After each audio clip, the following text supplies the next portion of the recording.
So for those of you that have attended our wine tastings before, welcome back. We like to give you a lot of information, try a lot of good wines.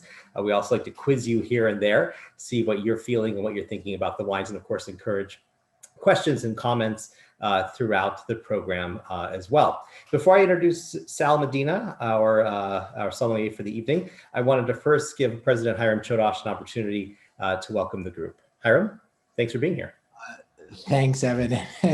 Because of the virtual background, Priya's popping in and out. Sorry. Of you. She's in the middle of an ATH program, so she's got an ear on how things are going there. So we apologize for the overlap, but it's great to be with you. I put with in air quotes, I suppose, right now. Still missing seeing all of you in person, and we're going to give you a big rain check or COVID check. I'm not sure what they're calling it these days. I know it's just been a brutally difficult year. Everyone's just had a wide range of challenges to deal with this dispersion, this diaspora condition of our close-knit CMC nation, if you will. And it's great that Evan and Jeannie and Darren and Miriam and John Ferranda's with us have done such an amazing job of trying to keep everyone connected through a month-long program that we normally pack into family weekend when we're back on campus, but couldn't do, so distended throughout the month and developed a lot of really, really great engaging programs. Of course, no substitute for being together, but if we couldn't be together, a pretty dynamic array of opportunities to engage. And again, I hope everyone is managing, and also I hope for everyone, like for me, for us, that things are looking up. I would say more confident than ever. I am an incurable optimist, but I do know how to look challenges in the face. And I would say a month ago, I was feeling pretty down and pessimistic about whether we were actually going to see vaccinations flow throughout the country, but especially here in LA County. And I can say today that I have great confidence. Our staff, our faculty are getting vaccinated as we speak. And I'm hopeful that the letters that went out to students, at least those students who have been or are employed, are going to be effective in helping them if they qualify within their state, if they're not currently in California. So vaccinate, vaccinate, vaccinate. The more of our community that we can universally vaccinate, the more we can get back to what we would consider a more traditional or normal campus life next fall. And I am very, very confident we're going to get there. With our team, we basically flipped the default planning variables or planning assumptions to green lights. We will cross that street carefully. We'll make sure that we have some randomized testing with some sequencing capability to make sure that we don't have some mysterious variant emerge in our community.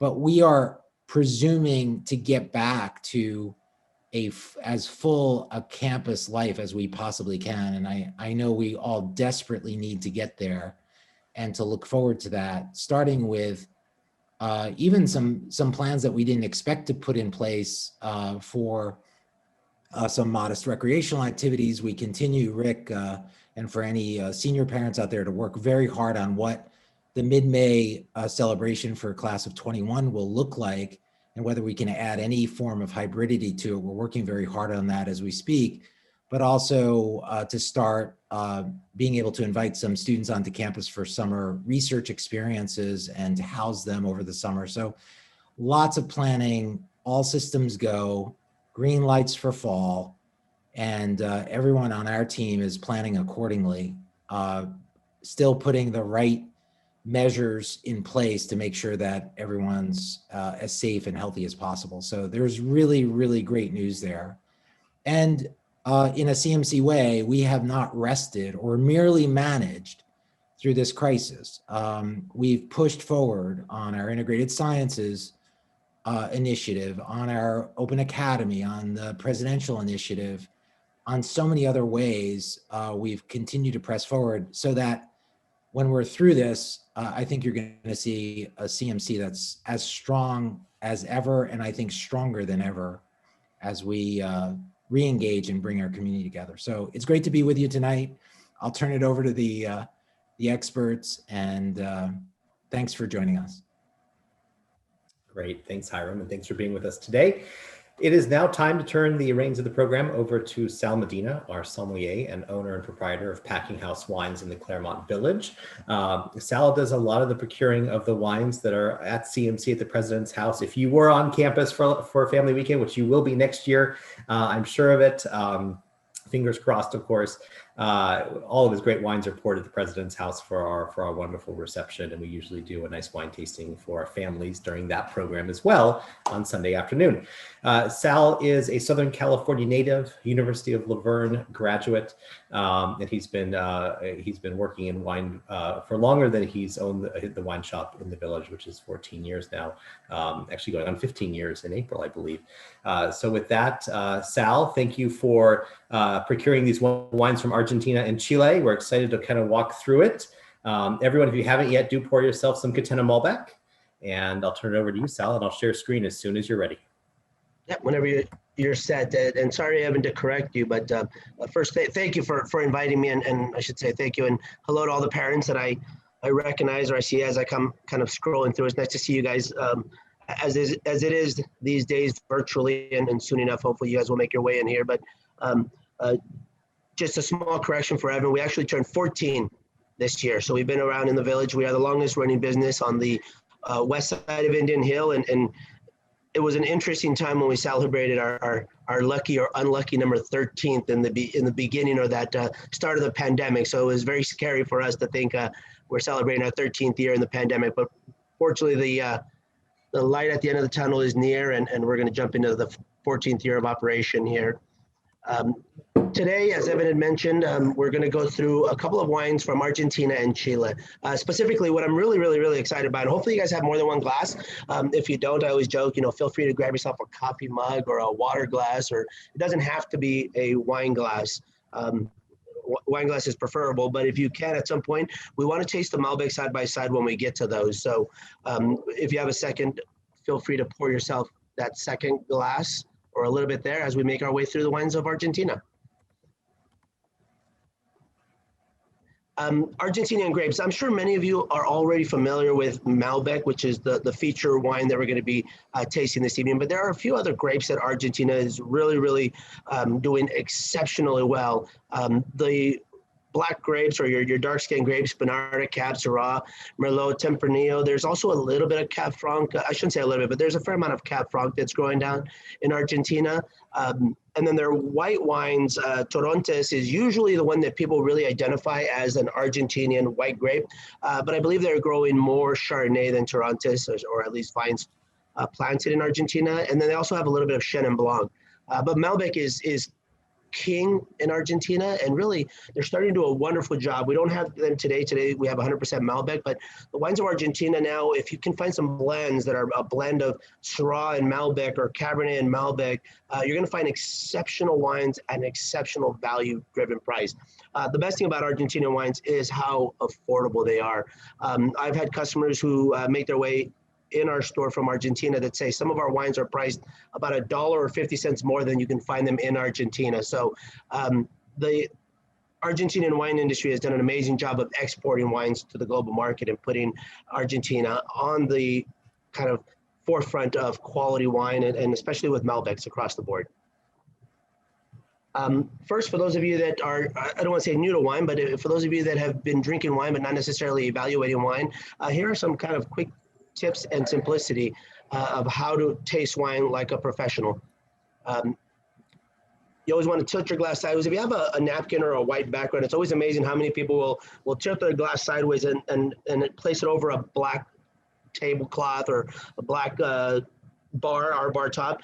You really can't tell anything. You really want to have a white backdrop in the background and look from the center to the outskirts of the wine, and that'll give you kind of the intensity of the wine. Smell your wine. I always suggest smelling the wine before you swirl it. I know swirling is kind of like second nature for most people when they actually start pouring themselves a wine. It's the first thing they do, but I always tell people, to smell it and then try to identify it with flavor profiles that make sense to you. Smell it, smell it, swirl it, go back and forth, back and forth. And I always tell people, make it simple. Black cherries, blackberries, blueberries. To me, I get a strong note of blueberry. If you get it, you get it. If you don't, whatever makes sense to you. And then there's really 3 ways to sip the wine. We're going to sip the wines real quick. And again, if you guys have done this before, feel free to jump ahead. But I always tell people, drink it like you would normally drink your water, milk, juice, soda, whatever it is. Just take a quick, simple sip.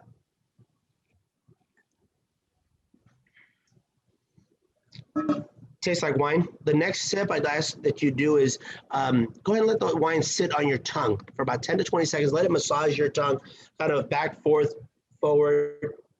Let the wine sit on your tongue, let the wine sit on your palate for about 10 seconds, and then drink the wine.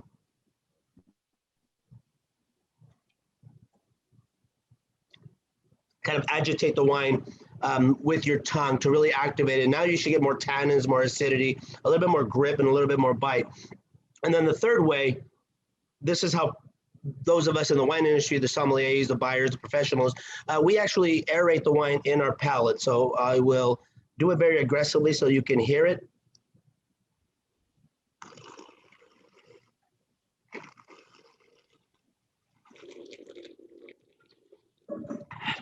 Much more agitation. I always tell people, lean over and just kind of allow a little bit of oxygen into your mouth. And it should do the same thing we're doing in the glass as far as aerating the wine, opening the wine. It should do that in your mouth. And now you're going to get a lot more of the alcohol, a lot more of the tannins, a lot more grip, a lot more of a mouth feel sensation.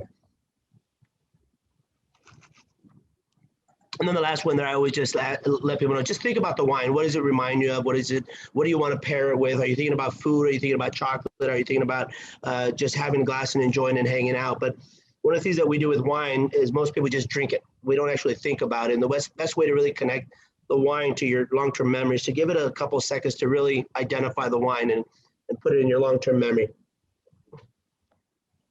Very good wine. I like it. I hope you guys are enjoying the first couple sips. Malbec, as I mentioned earlier, red plum, blueberry, vanilla. If you ever notice there's vanilla in wine, that's usually an indication that it's aged in American oak. American oak imparts a flavor of vanilla, nuttiness, or a little bit of a sweetness. And it's not sweet sugar, but a little bit of a sweet sensation you would get in Chardonnay. Those of you that have had Rumbauer, it has a lot of that creamy vanilla notes. That's typically coming from American oak. Hazelnut, that sweet sensation of hazelnut indicates that the wine has been aged in French barrels, or indicative of the flavor composition of a French barrel. And then also that sweet tobacco and vanilla notes. Malbec is usually dry. There shouldn't be any sugar. If you ever get a bottle of Malbec and there's sweetness on there, there's usually a flaw in the wine. It should be dry, should be, I would say medium to full body, depending on the producer. The heavy tannins, as you tasted that third sip, you get that very grippiness.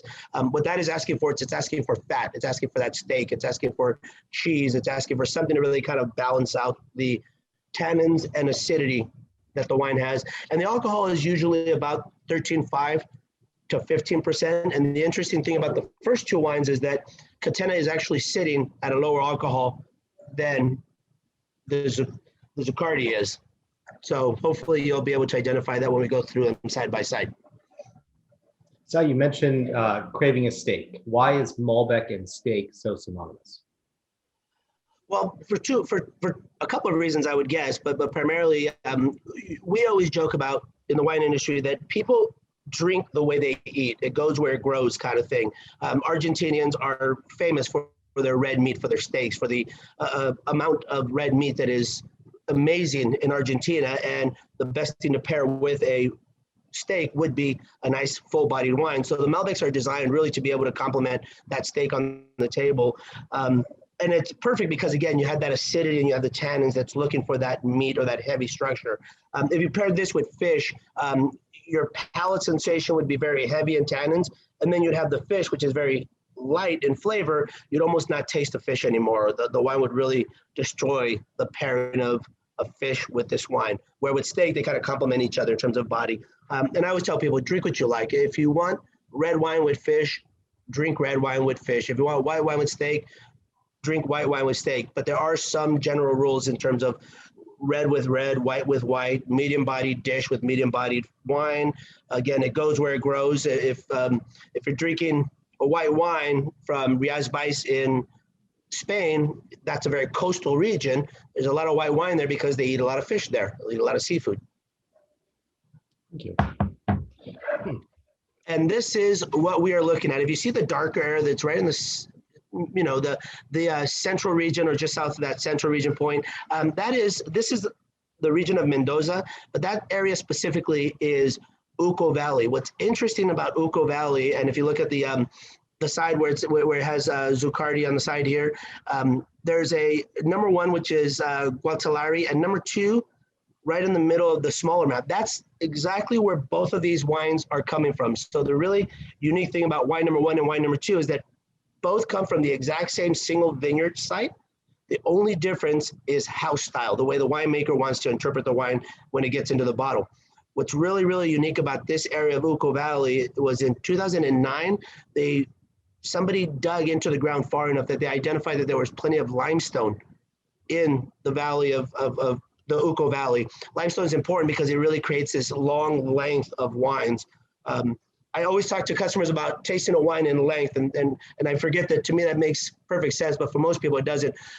When you're drinking wine that has a very linear taste, it's like having white chocolate versus dark chocolate.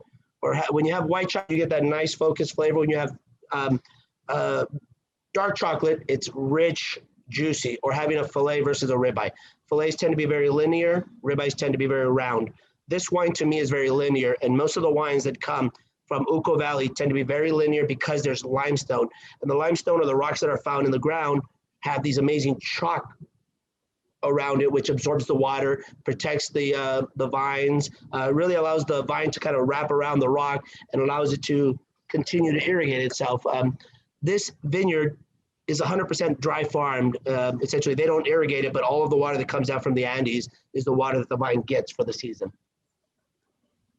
And so I think we haven't gone to the second one yet. We're still on the Catena, but what you hinted at, which I think is going to be really interesting, is the two wines that we're trying from Argentina are from the same vineyard, but from completely different winemakers, and to try them side by side, knowing that they could be grown 10 yards apart, but taste wildly different, is one of the great things about wine.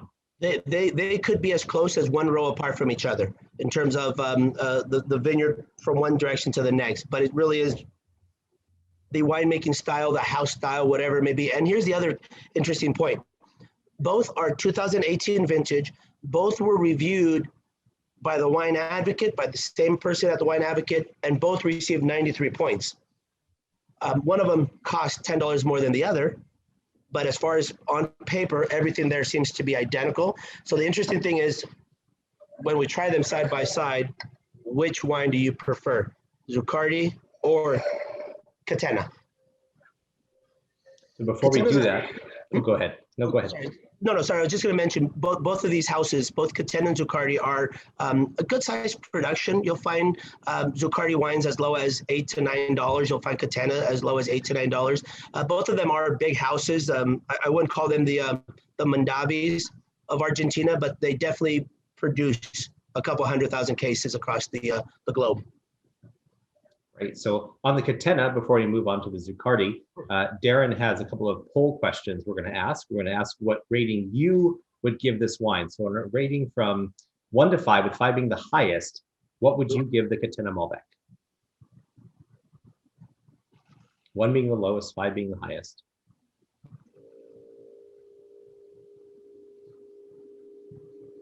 A quarter of the way there. There's no wrong answers. Everyone gets an A.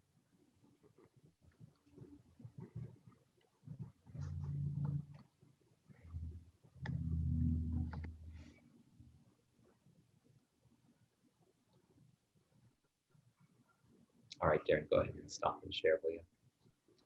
All right, so a 4 out of 5. That's pretty good for a wine. There's one person who really does not like this wine. And feel free to either put it in the chat or feel free to unmute and share your like or dislike of the wine if you'd like to. But generally, it looks like about a solid 4.0 on this one. So the next question I have, go ahead and launched the second one. What would you pay for this Catena Malbec? It's always fun to see where are people with prices? What is this? What price does this taste like?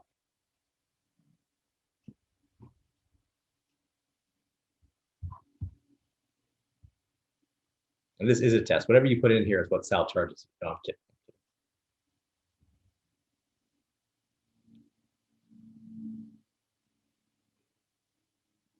All right. Okay. So most people think this is $16 to $20, but some people think this is 26 plus. My guess is the 26 plus are those that gave it 5 stars. Sal, what does this wine typically go for? We retail this wine in our store for $20, but I have seen it online as high as 25.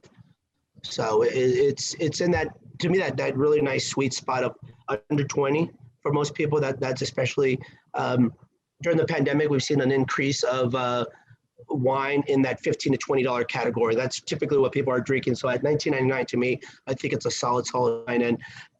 And I do want to ask the person, I don't want to ask and put him on the spot, but whoever did not like the wine, I hope it's not corked, because there are some wines that are corked. If you're getting a kind of a ammonia flavor or more of a chemical flavor, the wine itself could be flawed.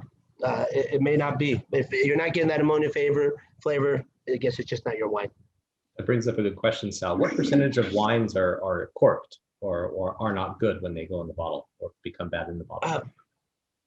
Well, two things. Number one, for those of you that are not familiar with what corked is, when a wine is sealed with a cork, it's a live ingredient that gets entered into the wine, mixed with oxygen and activity. But what happens is before they use the cork is they do actually seal the cork with a very flavorless kind of spray that seals the cork. But every once in a while, there's a very microscopic hole or puncture in that seal that embarks this negative flavor that goes into the wine. And it gives it a very ammonia, kind of a very a bitter green flavor. And a lot of times when a wine gets brought to the table and people don't like it, they're afraid to ask, is it corked? Is it me? Do I not like it?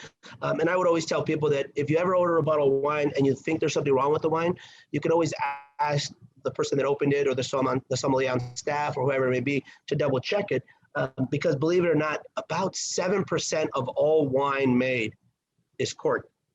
So that's to say, and it depends on who you read. I've read articles that say it could be as high as 10. I've read articles that say as low as 5. So I would gauge to say that if you buy 100 bottles, there's a chance that 5 to 10 of those bottles were bad before they left the winery. It has nothing to do with how it was stored. It has nothing to do with your palate. It left the winery with a flaw, and it's still out there.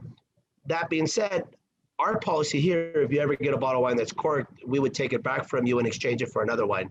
So if you're buying wines in your local neighborhood and there's a wine shop, they usually have the same policy because the wine industry or the winery itself expects wines to be returned because of that flaw. They've kind of factored that into their process, understanding that that's a lot when you think about it. When you put that into, if you look at your refrigerator that holds 100 bottles and you know that 10 of those are bad, you really hope that it's the $20 bottles of wine that are bad, not the $300 bottles of wine, the special ones.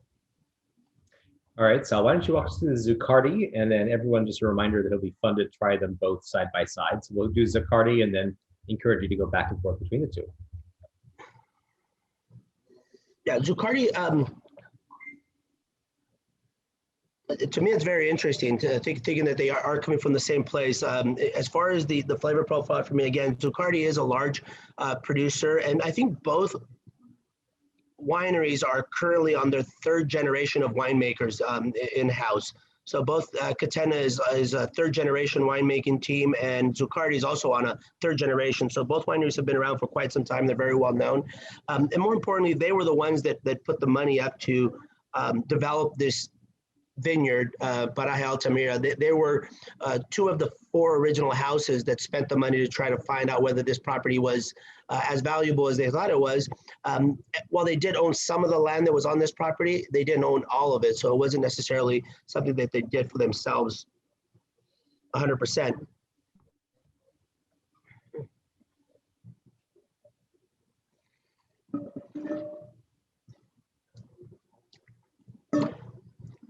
Ooh, a lot more tannins on that one. I don't know if you guys are getting that kind of, when you get that tannins, it's kind of like that grip. You almost want to drink a glass of water afterwards. Zuccardi to me seems to be a little bit more tannic and a little bit heavier, a little fuller in body.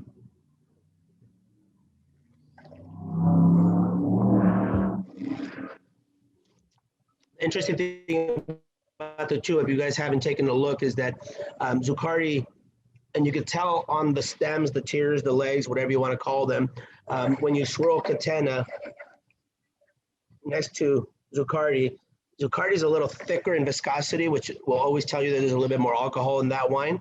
But if you haven't looked yet, Catena is at 13.5, Zuccardi is at 14.5 alcohol. I always tell people, be mindful of the alcohol you're consuming, because if you like wines that have lower alcohol, you should continue to buy wines that have lower alcohol.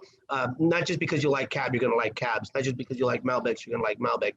Here's a perfect example where I'm curious to see if you're going to do another survey on this wine here, how people perceive this wine's quality compared to Catena. But before we have Darren run that poll, Sal, how is it that wines that are basically grown next to each other could have an entire percentage of alcohol difference between the two? It's all in the winemaking. Malbecs are usually going to have that, again, 13.5 to 15% alcohol. They're always harvested. I shouldn't say always. You harvest them at a certain sugar level as far as what the grape has, and then during the fermentation process, that's where the alcohol comes out. So I'm guessing Catena was harvested a little bit sooner than Zuccardi. Zuccardi sat on the vine a little bit longer, allowed it to collect more water, allowed it to collect more sugar. Some people in some parts of the world, it's illegal to do it in Europe. It's not illegal to do it in the US, but some people, what we call is we water back wine, believe it or not. So you can allow the grape to sit on the vine as long as you want it to ripen and get this phenolic beauty. But then there's too much sugar, which in turn will create too much alcohol. And one of the little dirty tricks that we do in the wine industry is you can actually add water to your wine. There's a certain percentage that is legal that you can add water into the wine. So if you start off with, say, 17% alcohol, but it should be 15%, the best way to reduce that alcohol is just add a little bit of water into your wine. It's a shame when people do that, especially when you're spending $100 or $150 on a bottle of wine that's about, 15%, not 15, maybe 10 or 7% water. But a lot of people in the U.S. do it. All right. Darren, before we do the side-by-side, let's do a little poll on what we think of this Zuccardi. So the first question is also 1 to 5, 5 being the highest. What is your rating of this wine?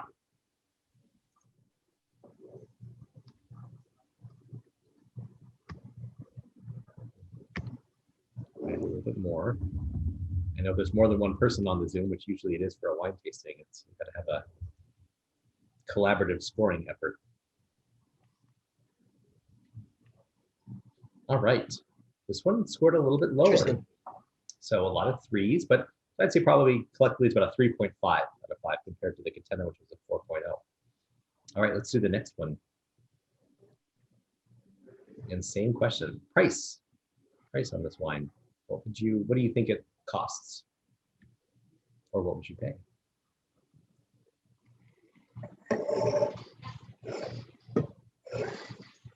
It's interesting, Sal. They both scored 93 points.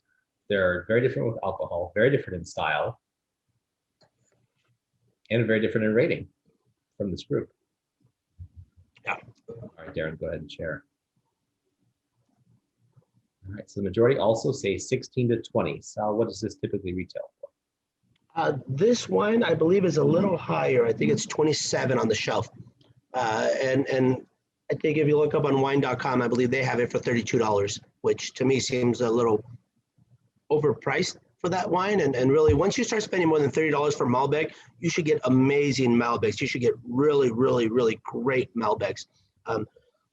Where most Malbecs hit that 15 to 20 quality, price, perfect.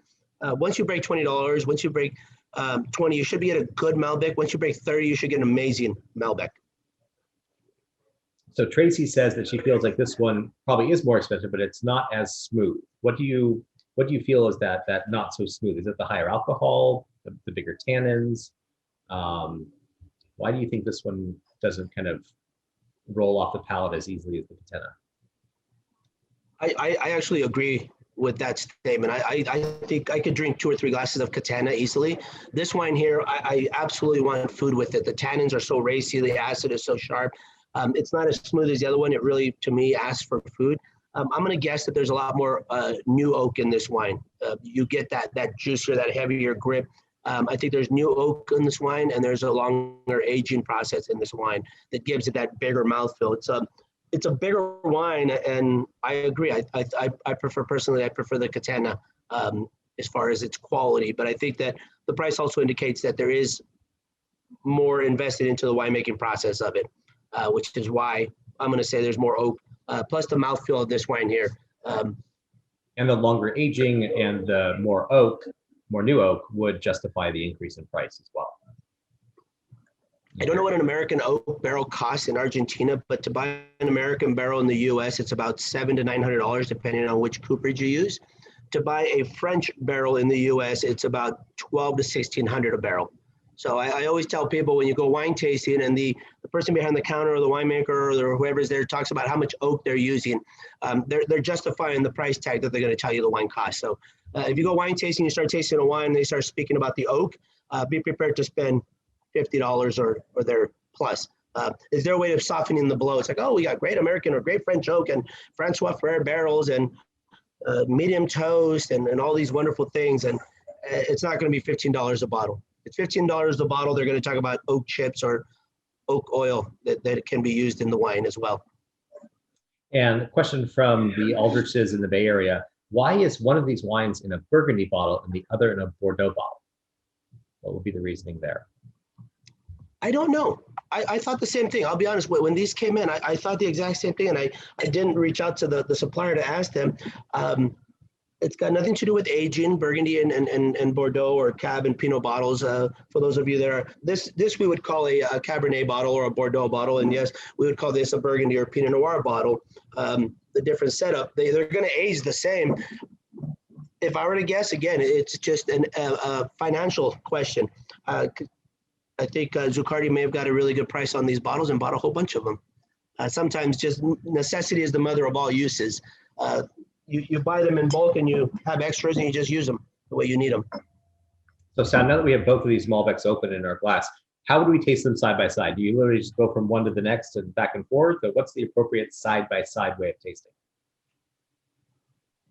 That's exactly it. I'm actually trying to get them to overlap as far as being able to see the color, just so that I can truly see which one's darker than the other, to see if there is a change in color. And to me, Zuccardi is darker, which again indicates that there was more oak usage. And yeah, just side by side, back to back. And people always joke like, oh, I need a cracker in between each taste to clear my palate, or I need something.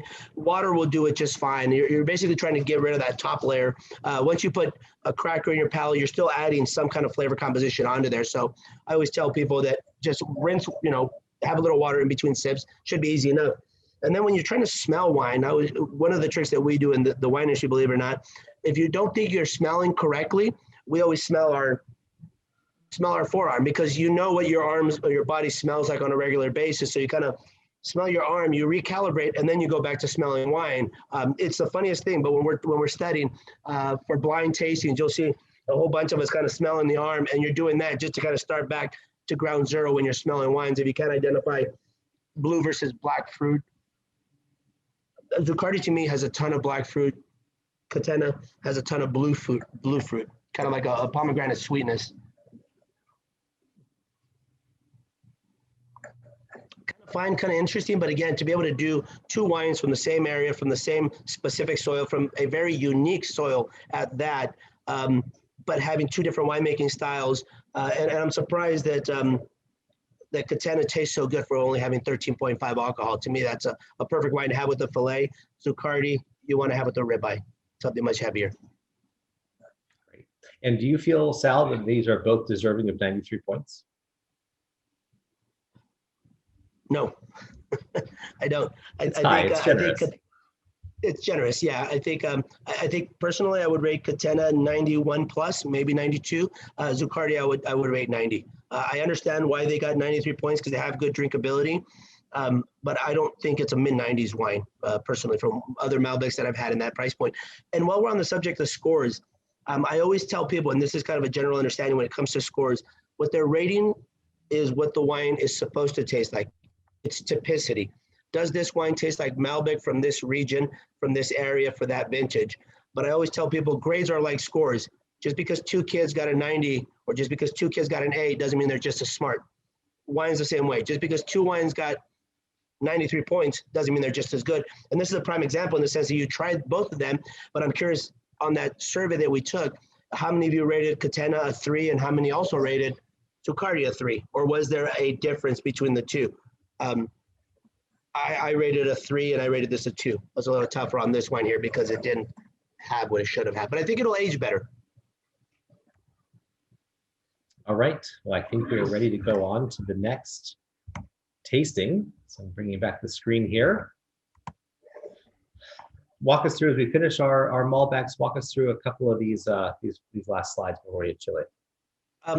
Real quick, as I mentioned earlier, once you start spending more than $30 on a bottle of Malbec, you should get great Malbecs, not good, but great Malbecs, which is, you really can't say the same about Pinot Noir or about Cabernet in California. Once you spend $30 for a Cabernet, you're just buying a Cabernet. You're not buying a good wine. It could be good, it could be great, it could be horrible. But when it comes to Malbecs, most Malbecs that you're going to find in the grocery store under 20, under 15, even under $10 are still pretty good. They're still drinkable. They're still a good everyday drinking wine. Once you break, believe it or not, once you break $100, the wines are amazing. We've had Malbecs at 130, and they blew away $300 cabs next to them. And we did them blind, and it was amazing to think that half the price of a Malbec, you can get so much more wine out of those wines. And this is a picture of the winemaker at Zuccardi. This is Sebastian Zuccardi, 3rd generation winemaking. And this is the Platamida Altamira vineyard. So you can see in there all the rocks, how close it is to the Andes. It looks like a very flat vineyard, but it actually has about 1 degree of grade, and that actually works perfect for runoff. It allows the water to actually drain from one end to the other, because what you don't want in an area where you get all the water from the mountainside is you don't want it to be completely flat, in which case the water will just sit in one area. This area here has a small grade, which is, again, to Evan's point earlier, the vines there can get heavily watered in one area because of the rocks, where right across in the other vineyards, they get a little less water. So it's very unique the way they have to harvest this vineyard. They actually go through it 2 or 3 times to pick the grapes that they want, just to make sure that they're ripening up correctly. And I think we're going to move on to Chile. The great thing about Chile, I don't know, I spent more time in Argentina. I didn't make my way over to Chile, but the great thing about Chilean wines is many of the wines, the vines in Chile are all on original rootstock, or they're pre-Phylloxera. Phylloxera is a little, it's a grasshopper with a sharp nose that actually attacks the vines from the root, and it dries out the vine, killing it. And the only way to get rid of it is to completely replant that vineyard or that vine. The U.S.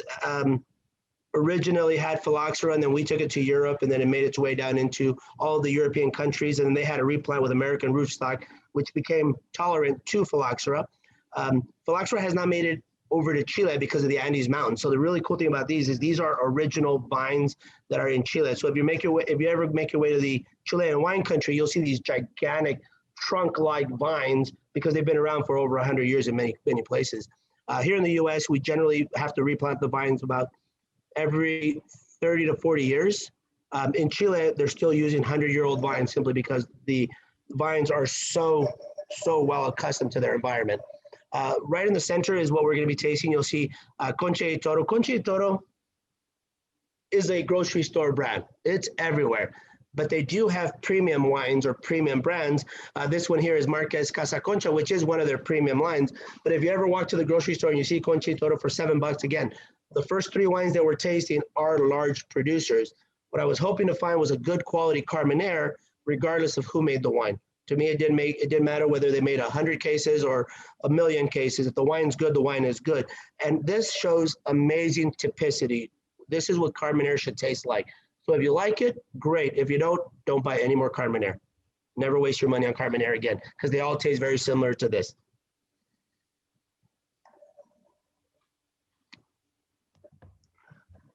the next slide, Evan. So when I think about Conji Toro, I do think of like the Kendall Jackson of Chile. Not sure if that's kind of similar. They have some high-end wines, but a lot of maybe more so even like Beringer. I mean, they really do make a lot, which again is not a bad thing. They just make a lot of wine. This is what Carmenere should taste like. What I want you to focus when you're smelling this wine is bell peppers. Do you smell green bell peppers? Do you smell that green parasitic note that's a little bitter, a little it's just a weird green bell pepper sensation. That's indicative of all Carmenere and Cab Franc as well. They just have a very green vegetal note to it. That's what it's supposed to be.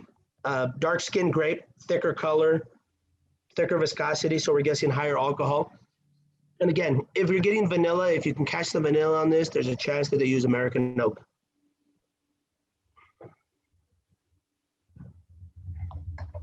And Carmenere should always be medium to full body. Now, Carmenere actually came from most of these, Malbec and Carmenere both came from Bordeaux. So the original plantings of Carmenere came from France, and the original plantings of Malbec and Carmenere both came from specifically the Bordeaux region. Now, Carmenere is completely erased from Bordeaux today. There is still a little bit of Malbec that is growing in Bordeaux, but specifically the south side of Bordeaux in Cahors is just another region outside of Bordeaux. And this one you'll find generally has a lower alcohol. And that's usually why some of these wines tend to be greener than others, because if you don't leave them on the vine longer, that phenolic ripeness doesn't develop. And these are the notes here. The interesting thing, this one here also got a score of 91 points, but from a different reviewer.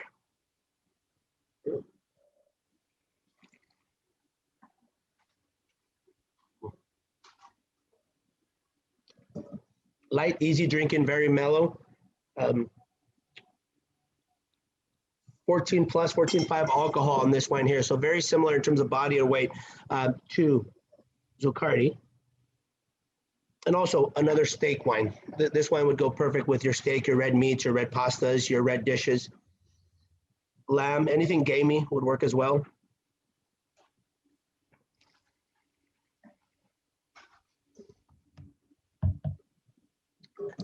very distinctive cell. I've not had a wine like this very often. Like, yeah, sorry. This is what Carmenere should taste like. It's bitter, green, sharp, but that's what it should be like. And Chile makes the best Carmeneres out there. So if you don't like this one, don't buy Carmenere at all. Regina and Peter in the chat said they're really happy to know what to drink with their cheesesteaks in the future. Their Philly cheesesteaks. That's perfect. Thank you. So I was going to ask Hiram a question. We have this great wine education for parents, for alumni. We also do some wine education for students. And Hiram, maybe you want to share some what we do to kind of help students acclimate with their post-collegiate life in terms of wine. Sure. Well, I might turn it back to you, Evan. Evan puts on a wonderful event. We've done it every year, actually, I think since I've been at CMC, in which we set up some special wine stations for our seniors and others of age. And Evan does what Sal's doing today. He gives some explanation about wine and how it's grown and the different regions of the world where wine is grown, and then just some ways of tasting it and enjoying it, and the food matching and pairings that just to educate and sophisticate our students about wine, given the importance of wine in our culture, in our business culture, and our professional culture. And beyond that, at the Ath, and some of our newer families haven't experienced the Ath, but when you do, and for those of you who've been at the Ath, you know that we serve wine in the back. Priya always has a wonderful stash of wine from the Ath's own collection and from prior events. She's here and she can. Thanks to Evan. Yeah. Evan and Sal have up to the wine game at the Ath for sure. Thank you. Sorry, I'm doing this Ath event at the same time. So I've got one ear pod on and then I've got Hiram over here. I'm gonna run back. She's doing the Ath right here from the table. And then we serve wine. Obviously, we serve wine only to those of age at the Ath, but we feel that it's an important part of the dinner experience. And I think more generally, we want our students to normalize the drinking of wine for those who want to drink in moderation and to learn to drink with tremendous enjoyment and with interest in the culture and again around food and breaking bread. So we like to normalize drinking in that way rather than drinking to get drunk or for other reasons, but drinking under the best circumstances to enjoy a great meal and especially to enjoy great conversations together. Also, just so that parents know, the only students who are served wine are students who are over 21. We definitely do not serve to anyone underage, and students are ID'd by the wine server as they're served. So rest assured. And I can tell you from, my own observations that compliance with that is got to be as close to 100% as possible. So I've never really seen any shenanigans around that. There's tremendous respect for those rules, and I think that's important too. Thanks, Hiram. The app is definitely a gem on campus. We've enjoyed the virtual programming, of course, this year, and are so excited to get back in person next year and enjoy that glass of wine with our faculty member, staff member, and of course all of our classmates. So it is an unusual facility. I think we all know that, and the fact that we can break bread and enjoy a glass of wine together is really special. So thank you and Priya for your support of the Athenaeum, and Hiram mentioned the senior class celebration and welcome to the Alumni Association event. It's usually in January in the app. We do some wonderful pairings, have 4 wonderful wines, usually 2 white, 2 red, and really go through how to taste wine, how to order wine, how to graduate and look like at 22, you know a little bit about what you're talking about in a professional setting. So thanks for supporting that, Hiram and Priya. Sal, coming back to you, I think it's time to do our next poll. Darren, if you would do a poll for us, what would you rate this wine on a scale of 1 to 5, with 5 being the highest? Give us your rating. It's fun to see it, and I can see it as in real time here. It's kind of like the horse races at the fair where one goes ahead and the other one falls back at the carnival rides.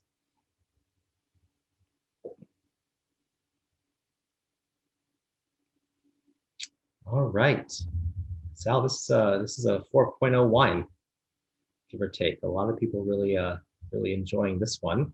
Go ahead and do the next poll. What would you, Darren, go ahead and do the next one. What would you pay for this wine?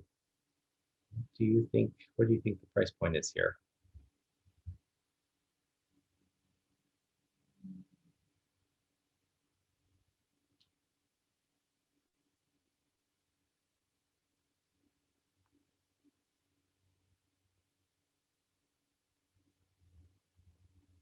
All right, Sal, most of the people think this is $16 and $20. What is the retail price of this wine?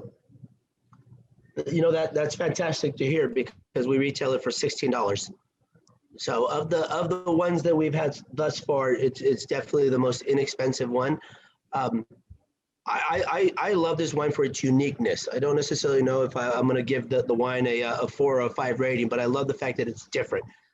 It's a wine that if you open up and share with friends, it's absolutely going to create conversation at a bare minimum, just because it's something different. It comes from a different area that people aren't usually used to buying wines from. Everyone buys Malbecs. Everyone buys Malbecs from Argentina, but not many people buy Carmenere and not many people buy Chilean wines, just because it doesn't have the same marketing value that Argentina has created for itself. So I think this is a delicious wine for $15. It's solid.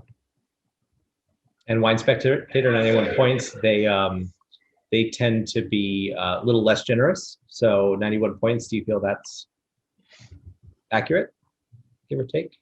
I would agree. Yeah, I think it tastes like a 91 point wine. And I don't necessarily know if Wine Spectator is less generous than any of the other reviewers, but there are a few people that are out there in the industry that are reviewing wines that we in the hospitality world or the sommelier world, I wouldn't say we laugh, but we don't understand why some of these reviewers are giving the scores that they're giving. And not to put anyone on notice, but Jed Dunnick and James Suckling, I'll say. James Suckling came out his first year as an independent reviewer. He used to work for Wine Spectator. He came out and gave Opus One 100 points on his first year review in wine. And Opus One, however, is a good wine. It's never received anything higher than 96 points, even from the Wine Advocate. So when Suckling gave that one 100 points, we were all very suspect. So be cautious when you're out and about and you're buying wines and you see a score. That score may or may not mean anything. Just because it got 95 points from somebody doesn't mean you'll like the wine. So read the notes more than reading the score. If it says it's got green bell pepper and you hate green bell pepper, doesn't matter if it got 95 or 85 points. It's something that you won't like. If it says it got black cherry and you love that profile in wine, buy it regardless of its score, because the score is not always going to be equitable to what you like. All right, let's move on to our fourth wine, the Carignan. The Carignan, probably I'm guessing for many of you, this may be the first time trying 100% Carignan grape varietal. Some of you may have seen it or may have heard of it. It's usually a blended grape. So this is a wine that actually comes from the Rhone Valley. The vines come from the Rhone Valley in France, but I would say 80% of the time, this one is blended with Syrah, Grenache, Mourvedre, or something else. Definitely the funkiest of the wine. I don't know if the wine that you have in front of you or if it's bottle variation on mine, but to me there's a ton of tar and black fruit cured meats definitely on that one. But Carignan is your perfect barbecue wine. Carignan is synonymous with Syrah. So if you're going to buy Syrah for the barbecue, you can always buy Carignan and you'll find that it has that very similar flavor profile. Alcohols are about the same as your Malbec at 13.5 to 15. Sometimes they go a little higher, but what I really, really absolutely love about this winery is that these guys are all about sustainability. We went from drinking a wine or having wines in which they're making, a few 100,000 cases across the spectrum to where these guys might only be making about 8 barrels a year of their wine. They don't make a lot of it. Depending on the harvest, they're going to make anywhere from 8 to 22 barrels of wine. And they make them in different lots. Now, what they're doing as far as planting, these guys are true garages. Garages is a French term of people that make wine in their garage. These folks that started Garage Wine Company literally started in their garage, hence the name Garage Wine Company. They started making wine in their garage for their friends and family. We joke in the industry, sometimes the wine industry, we're not the smartest people. They'll name a wine the most, it's the blue block. It's like, why? It's like, well, there's a blue wall right there. Or, there's a winery that makes wine called the Hidden Picnic Block. And it's a hidden picnic block because it's right next to the picnic table and nobody can see it. Garage Wine Company started in the garage, hence the name. But it's two people that are really trying to preserve the way of life, ancestral way of life. 100% dry farm, meaning they never irrigate the water, the vines. Again, whatever water the earth gives the vines are all they have to work with, which is why sometimes they might make 300 cases, and then the next year that same wine they may only make 150 cases because they can't control the harvest, because the harvest is essentially what they've been given. They charge a little bit more for their wine, and they do this because they want to make sure that they're paying the farmers a living wage while they're looking at the farmers as partners. They're trying to make sure that they don't exploit the natives. They're trying to make sure that the people in Chile are earning a fair wage, and they really are all about organic and sustainability. Now this one, the interesting thing here, and I actually reduced the notes because if you look at Wine Advocate, they actually went on and on and on and on about how amazing this wine is. I know we saw the notes already and we saw the 96 plus points, but I will be curious to find out if people like this wine, don't like the wine, agree with the score, or think it was too generous. And you can look there on the picture. The picture doesn't do it justice of the vines, but these guys have vines that have been in the ground for literally 150 to 160 years. And what they're trying to do is they're just trying to bring those vines and nurse them back to life, little by little. Well, let's go ahead and run that poll then, now that everyone's tried this a little bit. Scale of 1 to 5, with 5 being the highest. What is your rating of the Garage Wine Company Carignan? This is interesting. This looks like either people love it or really don't like it. It's funky. Mm-hmm. Yeah. It's for me, it's very different on the nose and on the palate too. The nose is a lot more funk. The palate is a little smoother. Mm-hmm. All right. So it ended up being a 4.0 as the majority, but a lot of people giving it 1, 2, and 3. So a lot of people not too pleased with this. Does that surprise you, Sal? Do you think it was going to be a little bit higher or lower? I thought it'd be a little higher. To me, I personally rated this wine as a 4, and the reason I rated it as a 4 is because this is the one wine that it has a lot going on in the palate, whether you like it or don't like those flavors, but there's a lot of really nice pipe tobacco, really nice herbal notes to it. But the length of this wine, I drank mine about 30 seconds ago, and I still taste this wine. So to me, a wine that has that long length on the finish generally should be a wine that scores in the mid-90s.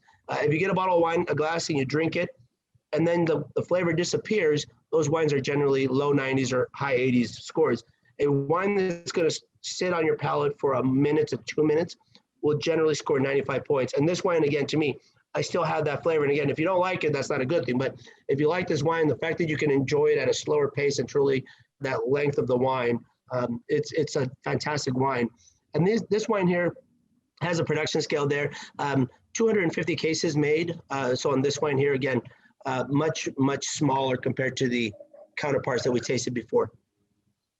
And Sal, how do you pronounce the vineyard name? Chuculimu. Is that native? It's native for the area there. Essentially, if you look at the label there, it's a field blend. The reason it's a field blend, basically, it's like California's old vine zins. It's basically what they consider to be almost like a mission grape or just something that's out and about. And whatever they found in their vineyards is what they kind of put together. And again, these aren't vineyards that are really pristine and pretty the way we have them here in the New World or in the US, where everything is clean and everything is straight and the trellis system is nice and attractive. A lot of these are old bush vines because, again, they're so old that they can't stand up any longer. They just let them sit on the floor. And the thing about old vines, the real interesting thing about old vines is that old vines are tired, they're exhausted, so they generally don't produce a lot of grapes. So you'll generally get 1 to 2 clusters per vine, and they're usually about a fist size. So they're tiny versus the ones you see that are in the newer vines or up in Napa Pass or wherever it may be, where you see these giant clusters of grapes.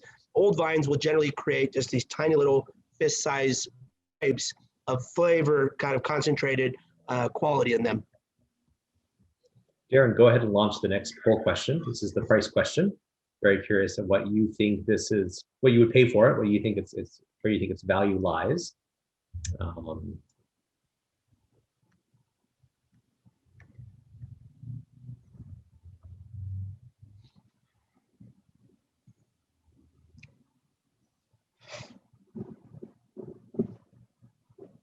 All right, so the majority think it's that $22 to $25 range, Sal, but you have a few that are like, this is 26 plus. What does this retail for? This one, believe it or not, sits at $35, so it is the most expensive of the group. It is on the pricier side, and generally speaking, this wine, from our perspective, we do have a few people that love the Garage Wine Company, in part because they do enjoy the wine, but really they enjoy the people behind the wine. So it's always great. We joke in the wine industry, it's great to sell good wine. It's even better to sell good wine from great people. And when you've got people that believe in sustainability and making sure that the earth is a better place after they've left, it always makes it easier to sell those wines from there. And I did advance this to our last slide, Sal, but we also had a question in the chat about what makes a vine an old vine? Is it 20 years? Is it 100 years? When is it old vine? You know, the funny thing about that one, and I saw another question about sugar that I'll address. The thing about old vine zins or old vines in the US, that doesn't mean anything.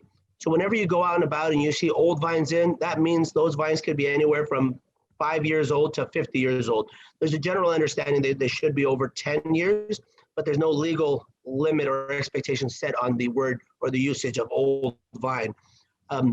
European wines have strict laws and strict regulations on what can be on the label. If it says reserve, it has to be aged for a certain amount of time. It doesn't mean it's a better wine, it's just aging requirement. If it says Brunello, it has to be 100% Sangiovese. In the US, our laws are written a little bit differently, where there's a little bit more flexibility. So if it says old vine, basically that means that you think those vines are old. It doesn't mean that somebody has proven that those vines are old. So be cautious when you're looking for old vines specifically, because again, what's old nowadays. You know, a lot of times as we get older, it's like age is just a number. In the wine world with old vines, same thing. Old vine is just a number. But theoretically, it should be 10 to 15 years, which is why I love the Garage Wine Company, because they are preserving vines that are truly in the hundreds in terms of longevity, in terms of life. And I did notice that somebody had asked regarding sugar, what are my thoughts of adding sugar or whatever it may be. I joke with people, before you throw the wine away, if you get a bottle of wine and you don't like it, chill it down a little bit. If you still don't like it, I always tell people, go ahead and put a little sugar in there or add a little soda into it. I tell people red wine, Coca-Cola, white wine, Sprite, just a little bit. And especially if you're new to red wine, I always tell people, if you add a little sugar, eventually you'll reduce or take that sugar out and you'll continue to enjoy the wine at your pleasure. It's your wine, it's your journey. If you're gonna add sugar to it, that's fine.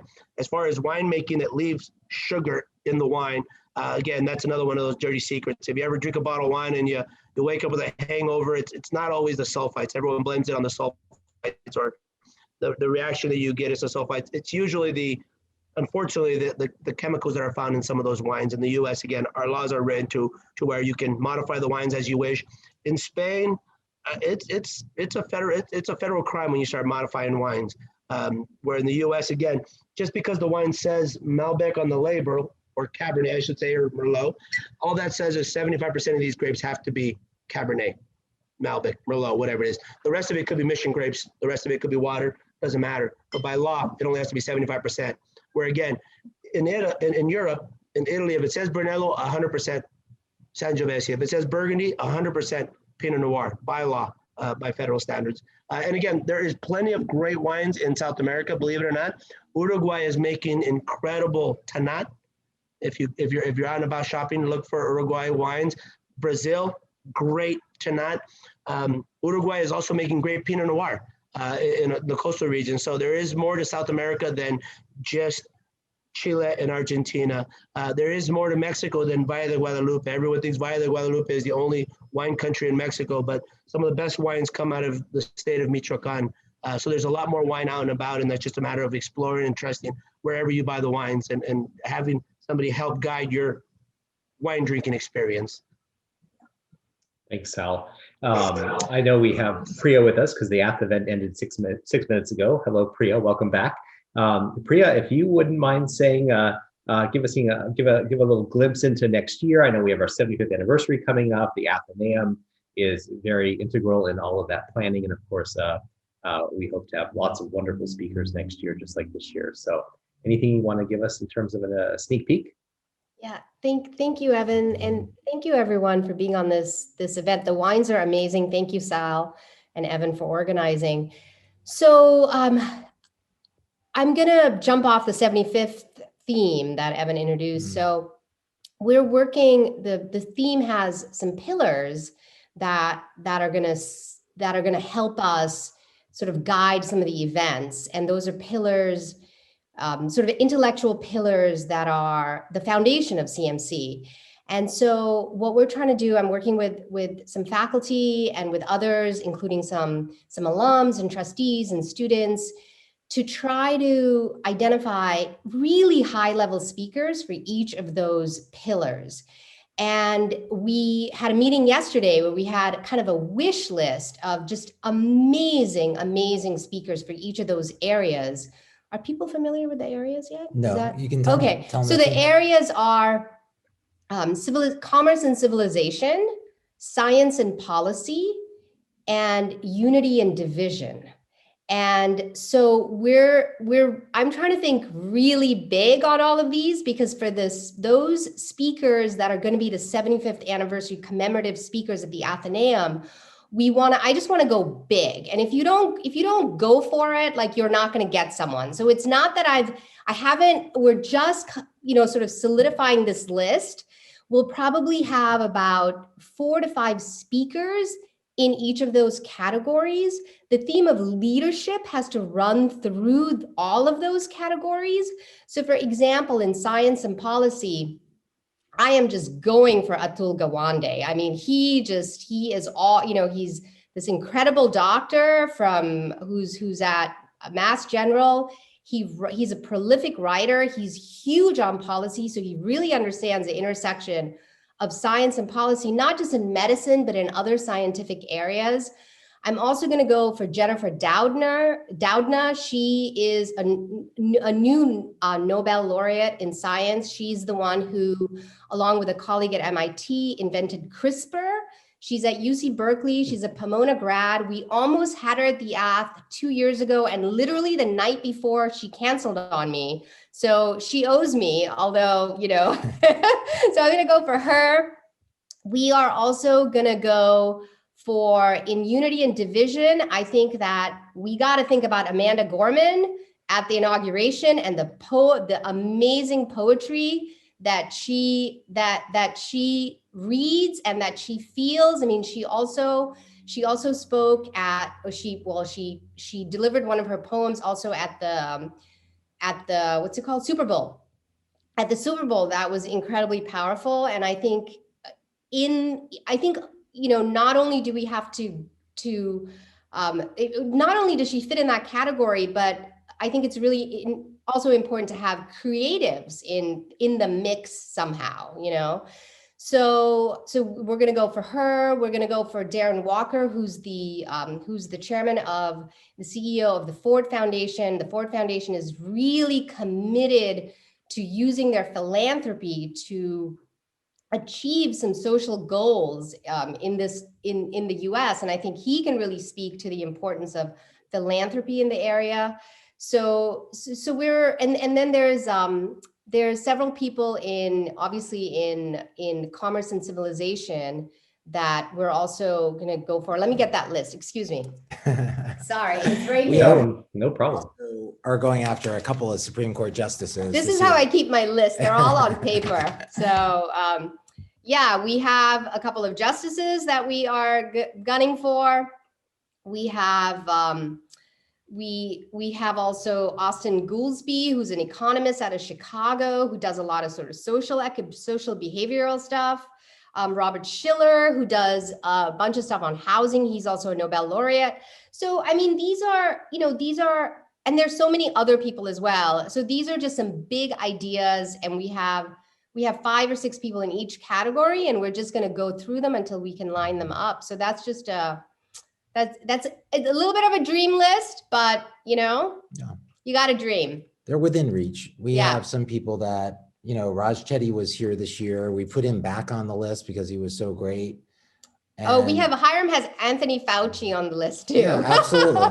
So we're gonna, try to do it. In our family, we go by the principle, every shot not taken is a shot missed.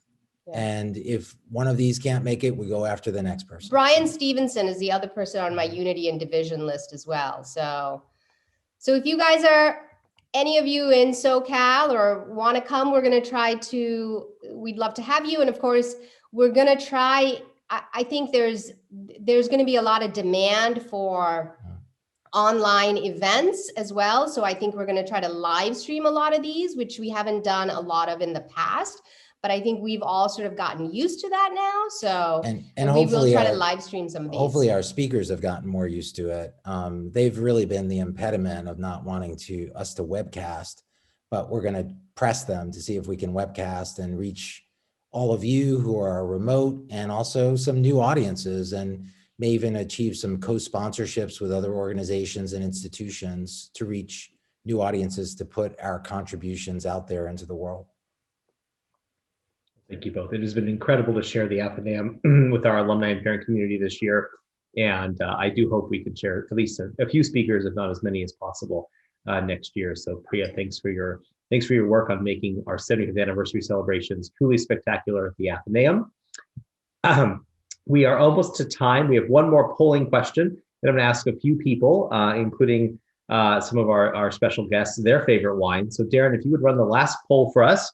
What is your favorite wine? We're going to see which one was this group's favorite. Was it the first Catena Malbec, the second Zuccardi Malbec, the same vineyard, the different makers, the third, the Casa Concha Carmenere, or the Garage Wine Carignani? Go ahead and take a minute, think about it. See which one you liked best.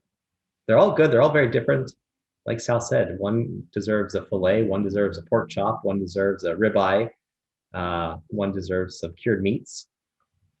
All right, the winner was the Catena Malbec. 10, so 43% picked Catena. Look at that. Sal, what is that? What do you think about this group? They're a smooth drinking group. I agree. I picked Catena as well. Catena was my favorite. It just the drinkability. It's a you can open it up any day of the week and enjoy it. You can have it with a fair amount of different styles of food, and again, you can also just have it by itself. And sometimes at the end of the day, we just want a glass of wine. It doesn't have to be a big show of dinner or food or whatever it is. We just want something in the glass to make the day go a little smoother. And to me, Catena was the winner. The Garage I really enjoyed, but I'd have to have meat or food with it. And I know earlier you had mentioned there was a Canadian on the line. This is actually a Canadian winemaker that is making wine in Chile. So Canadian folks down in Chile making wine. It's amazing. I know, Jeannie, what was your favorite wine? You Catena as well? Yes, you, Jeannie. Yeah. Perfect. Yes, that was my favorite. I feel good that I'm in the winning group. Well, thanks, Jeannie, for putting together all these wonderful programs. Evan, in our new facility, the Integrated Science and Computation Center, we have plans to build a restaurant and cafe on the ground level on the southern exposure to that building. And we're calling it for now the Garage. So when we open that facility, I'm asking Sal to hold on to a couple bottles of Garage for us to have with some barbecue outside to celebrate the opening of that particular part of our new facility. That sounds perfect. Hiram, does that mean you preferred the Garage wine of these four? Did you have a preference? That was mine. Good, very good choice. No, John's here. John, do you have a favorite wine that you like to drink on occasion? I don't think you are part of this tasting, but here, and you're a part of the family. What do you like to drink when you're drinking wine? Your microphone is not on. All right. John's muted. John, we cannot I hear know you. from traveling with John that he only drinks wines dated 1979. Ah, excellent. A fine year, a very fine year. See. It's right there. Well, Hiram and Priya, thank you so much for joining us in this wine tasting. All of you, thanks for the time. I know I saw people from Pennsylvania, Maryland, Minnesota, Colorado, Vancouver, Canada, all over California. It's so fun to see all of you here, and we have a few that'll be watching the recording and pretending like it's in real time. So a reminder that we have all of our programs from Spring Family Connections recorded and online. As always, reach out to parents@cmc.edu if you need anything or have any questions. Myself, Jeannie, John, anyone, we are here to help and support both your students, but also, of course, you as important members of our community as well. So with that, I'll release everybody. Feel free to depart. Feel free to unmute, say hello, say goodbye, ask any questions. I think Sal will stick around for a little bit longer if you have any more questions for Sal. Yeah, absolutely. And sorry, real quick, for those of you that are on the con, I've said this before, don't hesitate to call or email if you ever have any questions. If you're curious, you can, at Sal at Packing House Wines, you can go online and get the email address as well. And sometimes if you feel more comfortable asking me a question, as they say, there are no dumb questions in the wine industry. Sometimes we're just afraid because we think somebody else that's in the room knows more than we do. But trust me, sometimes I'm the brains of the table, and sometimes I'm the village idiot at the table. It just depends on my circle. So if you have any questions regarding wine or the industry as a whole, feel free to reach out anytime you'd like. I'd love to help you guys along your journey. You're also the village leader, so thank you for serving on City Council in Claremont. Awesome. The Honorable Sal, and we look forward to the next program.